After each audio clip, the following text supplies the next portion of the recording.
Hello. Thank you for joining me today. I'm really delighted to be able to spend some time with you. Same here. This is going to be fun. Excellent. You have a lot going on in your world right now. Yeah. Why don't you tell us a little bit about it? Oh, where do I even start? I turned 36 not too long ago.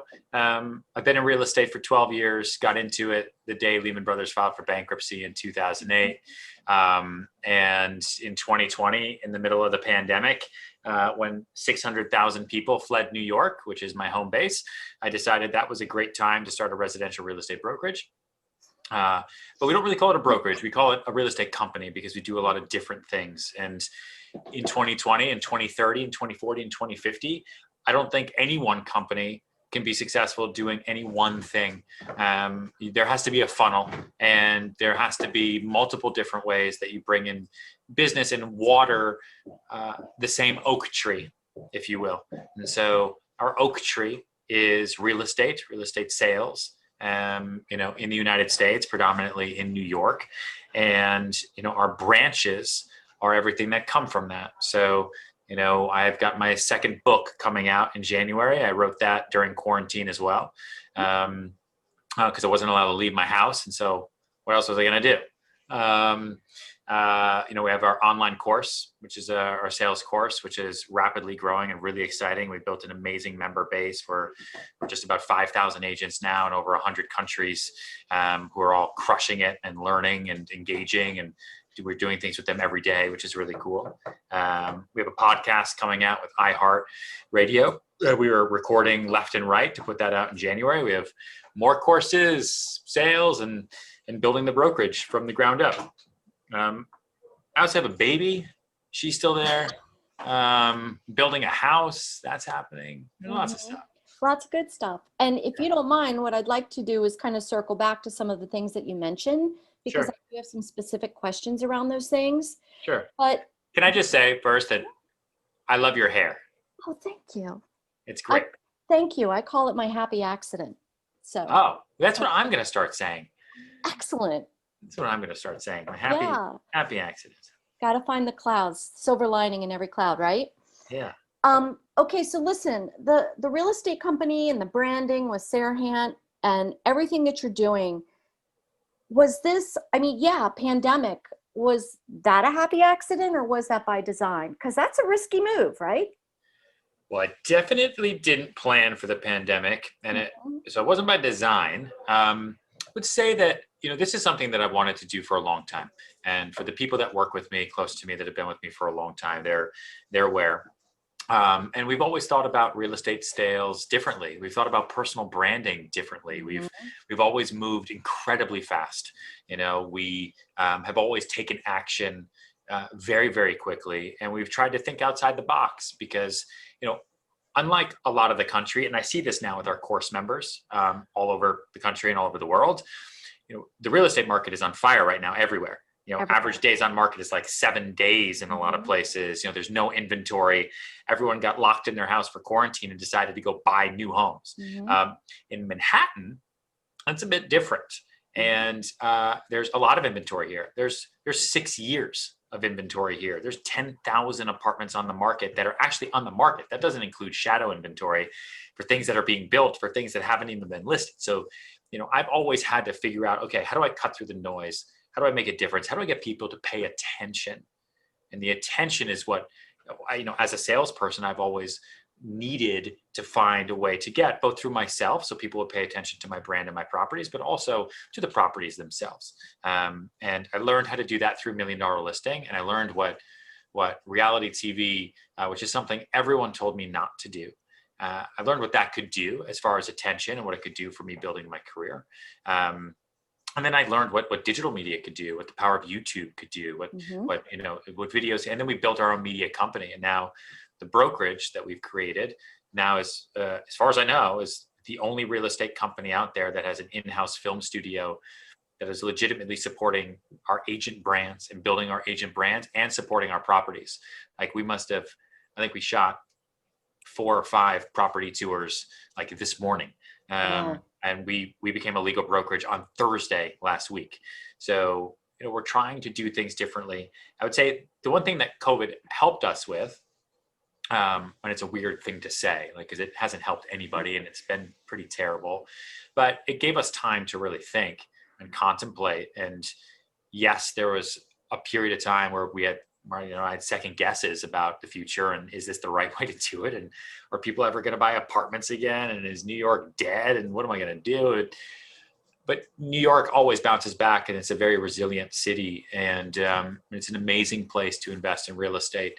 And but I saw that offices were changing, right? The way people view the office is very different. And I saw a lot of real estate companies with hundreds of offices letting go of leases and burning cash, and they hadn't thought about the future yet. I've never sold anything through a window ever, right? I've never ever had anybody come, and I've never had that opportunity, really. And so maybe I've just had to learn on how to sell real estate by being in an upper building, and how to sell just through brand and just through digital media and just through networking and different types of exposure. That our brokerage also will not have offices. We have houses, and we'll have a house in each market that we want to be in as our home base, our hub. And our agents will come and go, and the house is part of the story, and the house is part of the brand, and it'll be for clients as well. So kind of 2 questions still in line with this.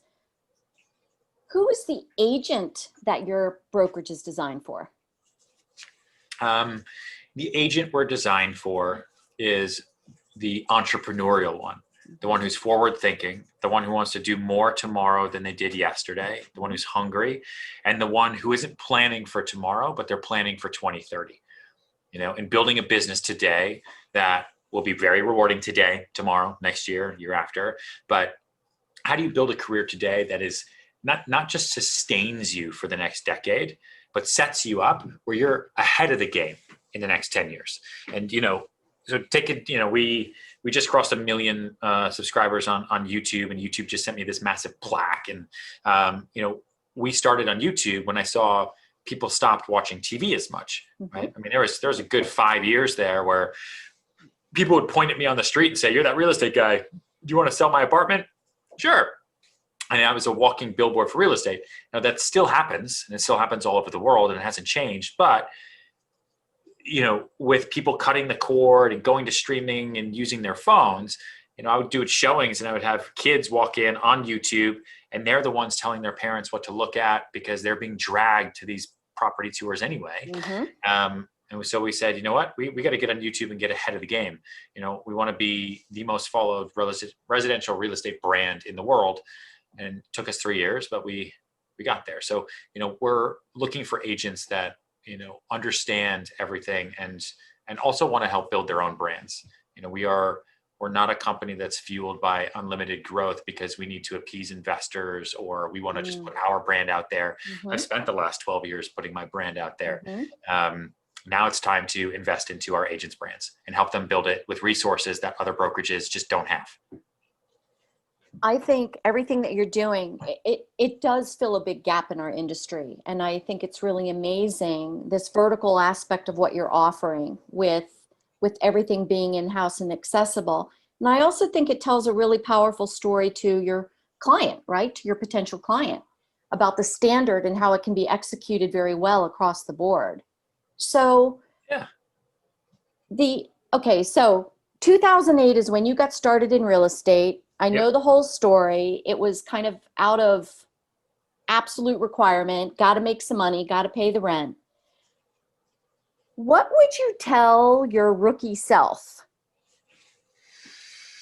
based on what you know now about the industry and what you've managed to do and accomplish? What's that piece of advice that you would tell yourself that maybe somebody, that young person considering getting into the business today, that might resonate or be helpful to them? Yeah. I would say just breathe. Yeah. It's all going to be okay. If you take care of the work will take care of you. It's a quote that I've lived by for a while, but I definitely didn't know it in 2008. right? I think when anyone gets into this business, they think selling houses, okay, that's great. I get paid a commission. That's great. There's no salaries, no problem. But if I sell 10 houses, I get commission on those 10 houses. If I sell 100, I get it's unlimited potential. Let's do this, right? There's an excitement. There's a sexiness to the business that way. But you also don't prepare yourself for the rejection and the letdowns and the banking on that closing to happen. And then the inspection happens and the deal falls apart because you need a seller credit of $100,000 and the seller says, screw you, because they got 5 other offers. And now all of a sudden that deal you worked on for a year is completely vanished. And unlike an attorney or anyone else, you don't get paid for that time for that year, right? You only declare success when your clients declare success. And that's a risk that you have to take. So you can't count your checks before they're cashed. Even then you got to set aside money for taxes and be prepared. But I think that's what I would say. And, everything works out in the long run if you just do the work. And there will always be bumpy times.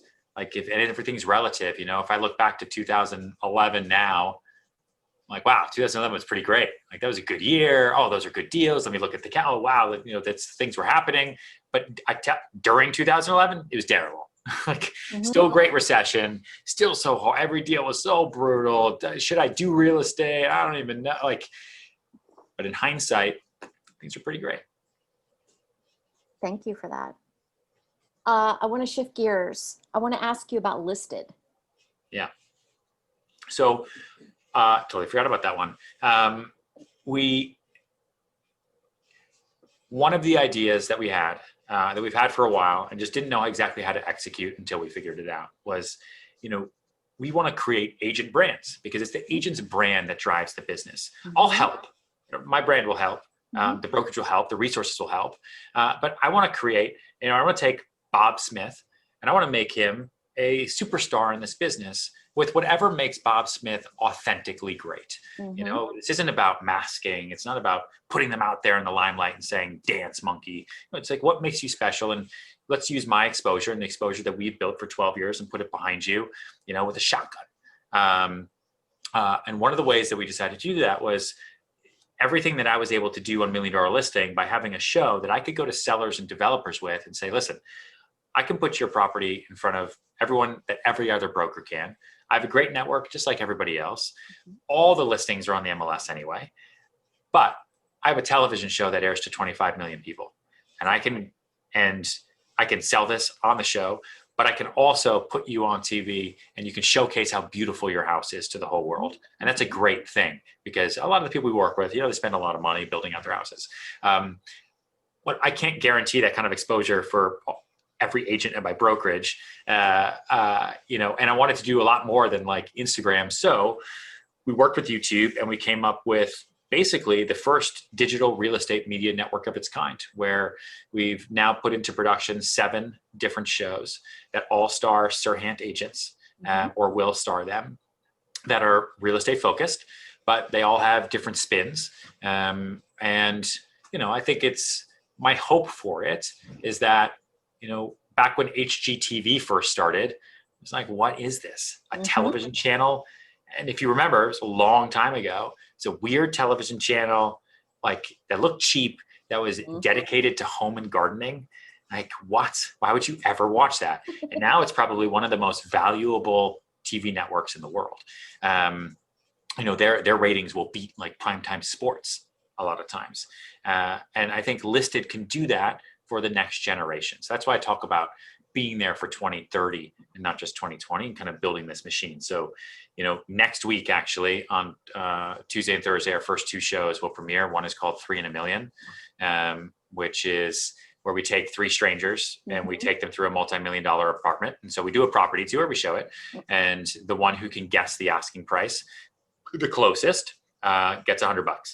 And it's fun. It's funny. It's a different way to show property, show real estate, make it beautiful, but also like the viewer follows along and, the audience, the characters on the show are having the same reactions that the viewer does. It's like, whoa, did that toilet just move? That's insane. And the other show is Borough Brokers, which is a comparison of neighborhoods. Right. So it's back and forth, and it's what does $4 million in Tribeca get you compared to $4 million in Dumbo, Brooklyn, and back and forth and back and forth. And it's the personalities of the brokers are very, wild.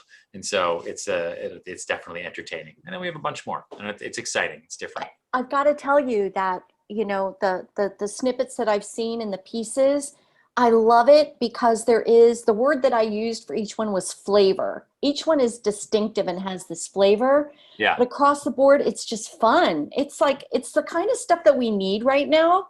Yeah. Just this fun, entertaining. And so I applaud you because I think it's really brilliant. Thank Really you. brilliant. Love it. Absolutely love it. Let's talk about big money energy. Okay. And do you have a question when for do it? we launch? What's our launch date on that? I think it's January 21st. The pre-orders are available now. If you go to bigmoneyenergy.com, we've had a long-standing Big Money Energy newsletter that goes out every Thursday, and we've done a lot of different things with kind of our follower base. But Big Money Energy is, so I wrote my first book, Sell It Like Serhant, which is really the culmination of a decade's worth of real estate experience and tornadoes and chaos and insanity and dead deals left and right. And it was, my toolkit and the blueprint for how to sell and how to build a successful sales career today. And it did really well. And it turned into a separate TV show on Bravo called Sell It Like Serhant. And it turned into a big online education platform. What I couldn't include in that book, because it didn't make sense, and otherwise the book would have been 500 pages, was the second part to that blueprint for how to be a successful salesperson and how to build a great sales career, which is the mindset, right? And the confidence. And it was further it convinced me to write the second book, because after I wrote Sell It Like Serhant, a lot of people reached out, and they still do every day, saying, okay, I know what to do. I know how to do it. You've given me all the tools. I know what to say. I know how to say it. I know what to do exactly in all the moments, but I'm freaking out. And my palms are sweaty, and I just don't feel like I'm good enough, and I don't want to get out of bed, and I keep getting in my own way. And finding your big money energy releases that in you. And everybody has the potential to be the most confident version of themselves in a room with anybody. And once you learn how to do that, and there's a system to it. I had to do it myself. I didn't come to New York like a super confident broker. I had no idea what I was doing. And I put that all in there, and that's what Big Money Energy is. I can't wait to read it. Oh, thanks. I'm looking forward to it. I think it's going to be amazing. Okay. The course. Yes. The coaching, the collateral, all of these things, like what's next within that particular platform? So we have, we're about to start releasing, I think our first one will be in November, additional courses. It's become such a great business and a great referral network. At the end of the day, what I wanted to create was, how do I bring real estate agents together all around the world who like me and who'd want to work with me and work with each other and share deals together. A big part, and I say this all the time, but the greatest thing $1 Million Listing ever did for me wasn't that like the phone started ringing off the hook from sellers and buyers. Like that didn't happen for like 4 or 5 years. And it still wasn't off the hook. Right? People would call me and say, yeah, I'd like to interview. I'm interviewing 22 other brokers as well. They all tell me not to hire you because you're just a reality TV broker, but I'll meet you anyway. So but what it did was it put me on an international podium to other real estate agents around the world who, when they have buyers or sellers in New York, they email me through my website, say, hey, I watched your $1 Million Listing. I'm in Paris. I've got a client. I don't know anyone in New York. If you respond to this, I'd love to refer them to you. They're looking for something for like $2 or $3 million. And I write back in 10 seconds. And we've done a significant amount of deals. I mean, since $1 Million Listing started, it must be $500 million in transactions that have come from referrals from other agents. So other real estate agents are very important to me. And I love real estate agents, which is why pre-COVID, I spent a good part of the year traveling and speaking to other agents and helping them. And it's been a big part of my business. And so the course is to do that, is to create a referral network. And what we're building out now is a dashboard for our course members to refer deals anywhere in the world, where you're not just referring it to somebody that you don't know, you're referring it to somebody who has the same level of training that you do. And that's hard to do. And so it's not just someone who's in your brokerage, right, who you don't know. But just because your brokerage has an office in Indiana doesn't mean that broker's good. It just means that they also hang their license there. But everybody in our referral network has finished our course. And that means that they've at least taken the step to be hungry and to be motivated, and they want to get deals done. And so we're building that out. And then we're also going to have additional courses. We have one coming out soon. We haven't announced it yet, but I guess I can tell you that is like our definitive guide about how to sell through social media. And that's been a huge one for me because we sell $10 million apartments on YouTube every month. And we figured out how to do it. And we're going to show everybody how to do that. We have a course that's going to come out about how to brand yourself, how to find your personal brand as an entrepreneur and as a salesperson, and how to use the power of PR to build your brand and what you can do like right now to start working to solidify that. Because I meet with agents all the time who are like, I sell, but no one knows who I am. And I want to have that brand so that I can get referrals and I can do passive income. I want people reaching out to me. But your brand is your reputation. And if you don't work on making that reputation publicly known, the greatest salesperson was not shy. So, and then Big Money Energy will have a course as well. And that'll come out when the book comes out. That'll be very different actually, but they're all fun, you know, and it's built an amazing community for me and everyone's a friend and it's been pretty awesome. How many members currently? Almost 5,000 in over 100 countries. And, you can get to the course just by going to ryanserhant.com. And there's a big button that says course. I love that you're using the word community. You know, we hear the words ecosystem and stuff thrown around a lot too, but what it all implies is belonging. I think people are looking for that also, and you're providing a vehicle for it. Yeah. And I mean, listen, like I wanted to do this interview too, because the close speaks to people in my business. And a lot of us, and I know I felt this way at the beginning of my career for a long time, you feel alone, right? Like it sucks to lose a deal on a Monday that you thought for 3 weeks was a totally done deal. And then they just wanted to bring their mom back one more time on that Sunday and you do it, even though you feel it in your gut.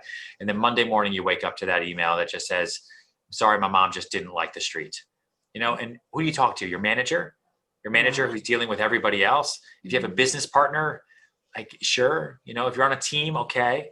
But then you're always struggling. Like there's no deal incentive for the sales platform, for the education platform for me. It's about, you know, if I can help the sales force of the world sell more, do better, be happier, and feel better about themselves, like that's a good thing. And then we'll all sell more. Great thing. And I don't know, you know, if any of these people have referrals for me and my company in New York, great. And a lot of them have already been harassing me like crazy saying, hey, I'm ready to open Serhant House in my town when you're ready. I'm like, I don't know if I'm going to Ottawa, but I'm going to put it on the map and I'll keep you posted. Ryan, if you could change one thing about our industry, what would that be?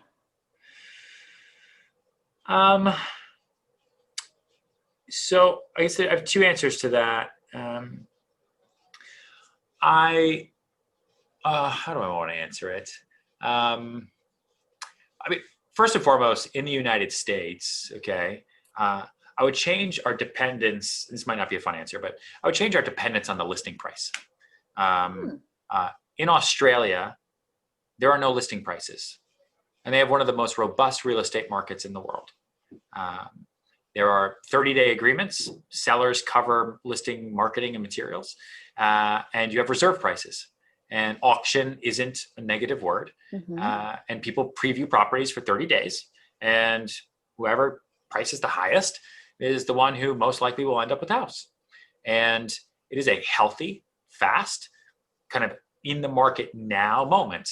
And maybe I say that just because in New York, like, you know, we have plenty of listings that have been on the market now for over a year, right? There are houses, you know, my parents just finally sold a house in Colorado. It's been on the market for 5 years.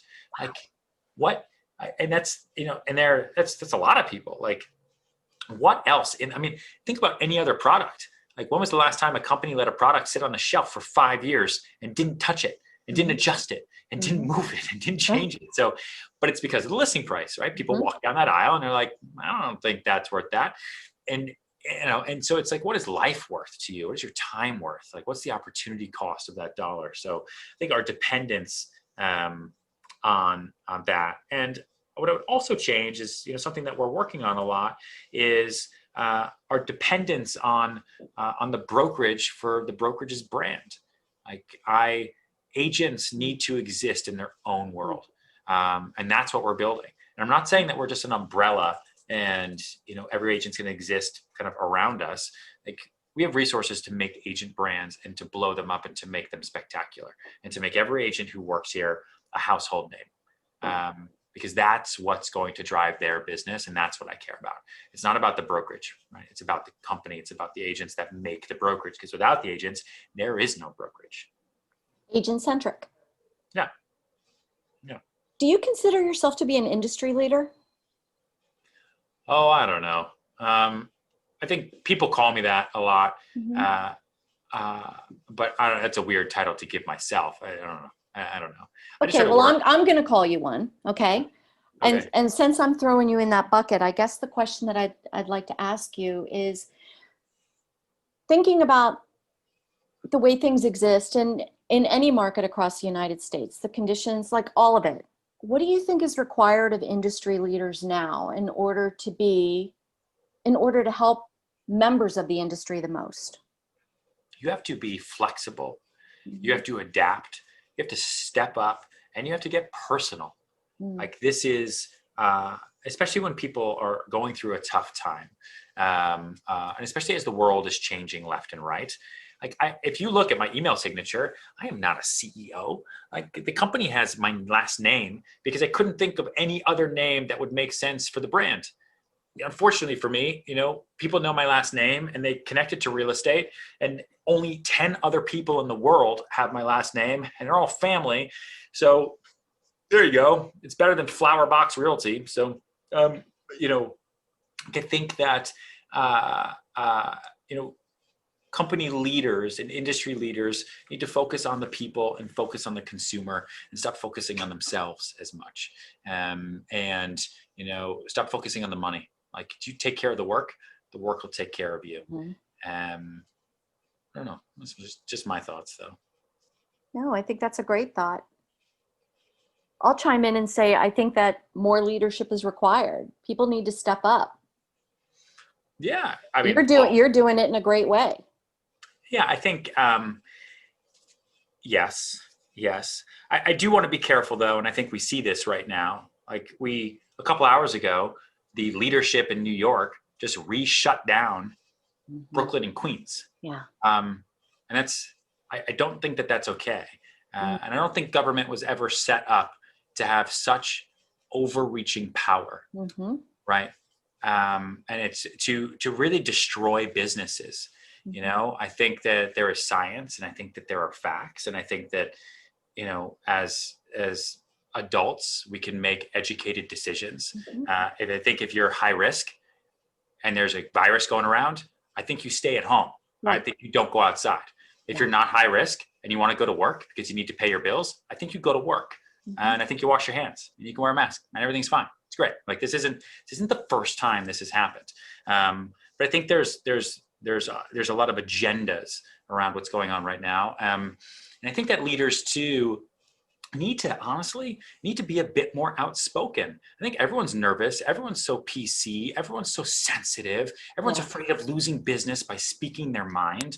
I think, like, people need to stand up and speak for themselves. And regardless of political party, regardless of, what you might think your personal feelings are, I'm always much more willing to stand behind someone who has an opinion than someone who just goes along with popular opinion. Right? I saw somebody in New York, and this is, where are you based right now? Sorry. I'm on the East Coast. I'm in Maryland. Yeah. So, like, DC, right? You'll see the same thing. I saw someone in New York the other day with a sign above their head walking down that said, and it was funny, and it said, "I'm pissed off about things I haven't researched." And that seems like a lot right now, right? It's like, it shouldn't be okay to be angry. People should figure it out. Yeah. But yet, despite like all of this craziness across the US and almost every market, except of course, New York, because I work with agents all across the country, and it's like gangbusters. It's bananas how like busy and crazy it is. I know. I'm not a help to anybody anymore. I don't know. Like I said, we have all these course members left and right, and their questions to me are like, hey, how do I structure these escalation clauses? And my buyer just lost out on 15 houses. What do I do? And I'm like, I don't know. Enjoy your life. Like, I get it. That must suck. Okay. And those are real issues. So I don't say, I don't know, but like those are awesome problems to have. Great problems to have. Never, ever in New York, except for maybe 6 months in 2014, experienced a market like that. And I think that, I think agents should take advantage of it, like soak it up. Markets don't last forever. They go up, they go down. That's how it works. Soak it up, save your money. Don't be stupid, and go where the deals are, right? Don't just stay in your niche market if your niche market isn't selling. Like my team 5 years ago, we went into Bed-Stuy, Brooklyn, because I'm a volume broker, right? I don't care what I sell. I want to sell as much as possible. That's the goal. And we saw houses selling in Bed-Stuy and Bushwick. And so we went out there and opened an office, and we sold a lot of houses. It was great. And everyone gave us crap about it. It's like, dude, you can't fault somebody for making a living. And our goal is to sell real estate. So we're going to sell real estate anywhere. And I think that, yes, I've had a lot of people who have like, I was going to retire in 2025, but it looks like I can retire now. People are like tripling their production. It's nuts, totally nuts. I also think, given in your market, specifically in New York City, those brave and bold who decide to enter into the industry now are going to develop some thick skin, great skills, and really enjoy what lies ahead when things start to correct. Yeah, it depends on your market. I think if you're in New York, it's an amazing time to start and an amazing time to get in, because you're going to get in at the bottom and work your way up. It's the same way I did in 2008, and the same way I'm doing now with the brokerage. Like we're losing lots of deals now because of a lot of different issues, and people are just nervous. And it won't last forever, but it stings now. And if you're in a market that's hot, that's on fire, find somebody that needs help. Find someone that needs help and work with them. Listen to them. Take a small percentage. If you're new to the business, breathe. Your first couple years, okay, at least your first 3 years is your graduate school, okay? Just like a lawyer. Lawyers don't graduate high school or college and all of a sudden they're a lawyer making $1 million a year. That's not how it works. Like, there's process. You have to learn. You have to learn the same way. Your first 3 years, if you make money, you're special, okay? And I don't want you to die, but you should be focused on learning as much as you can. Listen to conversations, learn, write, soak it up. If you do that, you treat those 3 years like grad school, you'll go into year 4 like everyone else is going to go into year 12. And I really, really preach that. I think it blows my mind. And one of the reasons we started the course too is, like LeBron James, okay, in the NBA finals again. It's like weird if he's not. He practices all day, every day. And he's one of the greatest of all time. But he still practices all day, every day. Like, doesn't he? Like shouldn't he know what he's doing already? Like, he's LeBron James. And he practices all day, every day. And salespeople don't. Salespeople take a few hours of a course. In New York, it's 75 hours. And they just go sell all day. And they don't understand why they make the same amount of money every year. They don't understand why they keep losing the same deals. They don't understand why their career hasn't grown. They don't understand all these things. It's because you don't practice. Every day you wake up and go play in a game, but you don't practice, you don't work, you don't train. The greatest athletes have coaches for one part of their body to better affect the rest. Don't you think that you as a professional sales athlete should do the same? And it's weird to me how hard that is to make people understand. But when they do understand and they do start to focus on themselves, they are wildly successful. Do you think it's too easy to enter into the industry? For sure. That said, if it were harder, I would not be here. So there's a lot of regulation in the business. You can't get licensed. You got to take a course. Yep. You've got to get your license. You got to get into it. And there are no salaries, right? And it's buyer beware. If you suck at your job, and you don't sell anything, you're going to get out of the business. So, but there's also, there's a lot of governance, right? Like you gotta be smart, you gotta be careful, you can't lie, you gotta be a good person. It can always come back to bite you in the butt if you don't. But I like that I like that anybody can get into real estate. I like that it's this entrepreneurial job where anyone can do it. And you just have to learn how to sell, and you have to learn how to work for yourself, and you have to learn how to hustle and be hungry and promote. And that's awesome. The distinct though, but what I love you said is use these first couple of years though, to really learn it, right? Yeah. To learn it. Can I share a little fun fact with you? You can share all your fun facts. Okay. In almost every state in our nation, it takes 4 times longer to earn a license to give someone a manicure. Really? Really? Well, that's messed up. Yeah. Wow. So, I'm with you on what you said, learn, because people are entrusting us to help them make 6 and 7 figure decisions. Yep. It's a pretty awesome responsibility. I'll get off my soapbox, but yeah, so. No, listen, you can't just get off a boat and take a class for 75 hours and then go do open heart surgery on somebody, right? You can't even represent them on a real estate transaction with a contract that is pretty boilerplate. You got to go to law school. There's a lot of things you have to do, but you can be a real estate agent relatively pretty quickly. You can get off a boat and in 2 weeks you can get your real estate license. And that's pretty wild. And I don't know if it'll be that way forever. But I think the business,